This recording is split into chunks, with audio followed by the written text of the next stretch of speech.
Ay salam aleyküm, salam aleyküm. Maşallah, maşallah.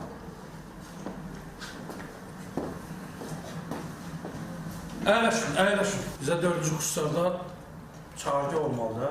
Bəli, çağırgı. Hazırsan?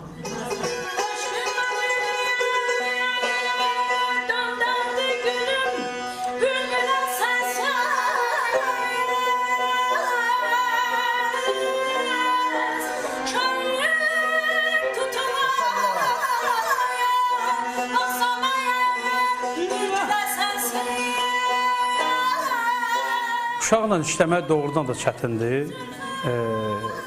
Amma təxminən mən götürürəm özüm o kollecdə oxuyan vaxtlarımdan uşaq bir müəllimin sinifində iştirak edirdi. Burada uşaqlar biri-birini bəhsdə başlayırdı öyrənməyə. Orada həm müəllim üçün asan olurdu, həm də uşaqlar biri-birindən öyrənirdi. Gəlib səhər üçün oxuyanda, yəni öz müəllim üçün oxuyanda, müəllim görür ki, bu uşaqda bir irəliləyiş var.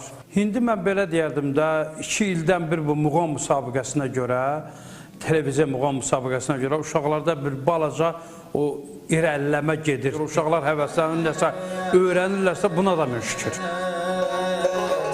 Yetməz vəfası, ahirə namərd olanların şəxsin bütün dəyanət mərdanə işlədir.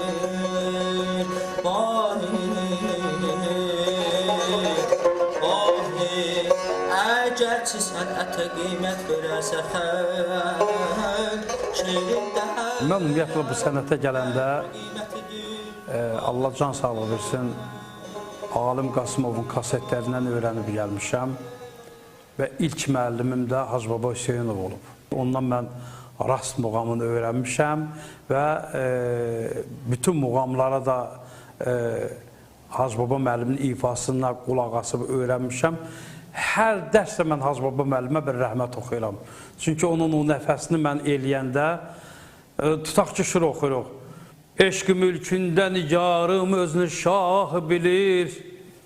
Eşq-i mülkündə nigarım özünü şah bilir. Məni dərvişi də öz hüsnə məddah bilir aman. Bu şeylər rəhmətli Hacı Baba müəllimdə vardı. Mən də uşaqlara onu öyrədəndə deyirəm, Allah rəhmət eləsin, Hacı Baba müəllimin nəfəsidir.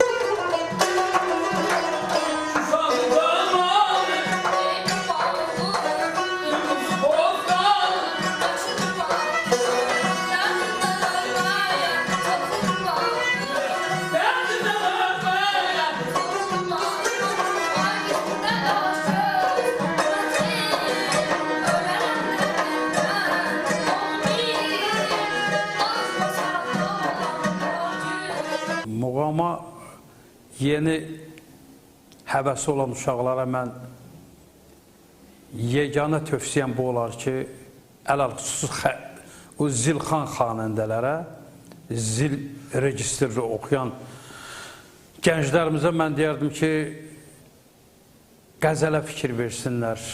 Söz böyük şərtdir. Muğamda 50% söz isə 50% səssə, bunlar ikisi bir yerdə vəhdət təşkil edilməlidir.